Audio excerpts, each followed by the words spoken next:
बच्चू कडू हे महायुतीचा भाग नसल्याचं भाजपनं जाहीर केलंय।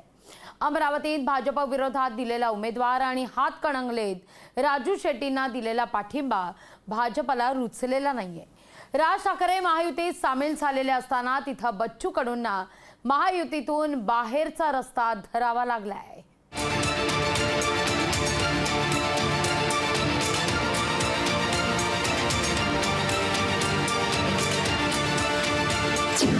बच्चू कडू महायुतीतून बाहेर, बच्चू भाऊ महायुतीला कडू, राज ठाकरे इन, बच्चू कडू महायुतीतून आउट।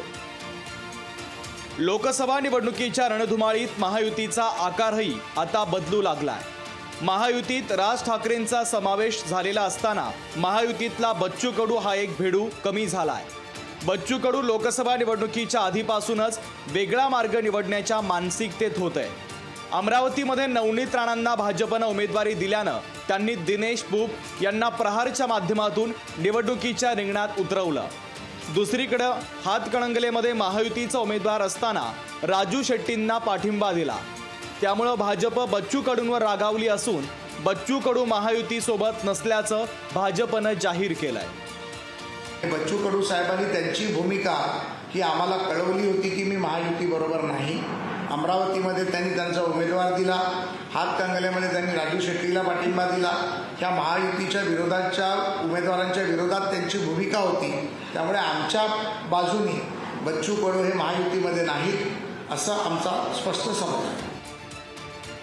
महायुतीच्या बॅनर्सवरून आधीपासूनच बच्चू कडूंचे फोटो गायब झाले, तर महायुतीच्या बॅनरवर राज ठाकरेंचे फोटो आता दिसू लागले आहेत। बच्चू कडूंनी भाजपनं घेतलेल्या निर्णयावर आपली भूमिका जाहीर केली आहे। चांगली गोष्ट आहे ना, आम्हाला काही फोटो गिटोचा विषयच नाही आमचा, आणि मी बाकी सांगणार नाही। एकंदरीत हा तो विषय बोलायचा नाही आहे, वेळ येईल तेव्हा दाखवून देऊ काय तर। महायुती सरकारच्या स्थापनेत महत्त्वाची भूमिका बजावणारे बच्चू कडू हे महायुतीतून बाहेर पडले आहेत। आता राज्यातील महायुती सरकारमध्ये बच्चू कडू राहतील का या संदर्भात उत्सुकता निर्माण झालेली आहे। चेतन ननावरेसह सूरज दहाड, लोकशाही मराठी, मुंबई। लोकशाही मराठी ऐका, पहा, जागरूक रहा।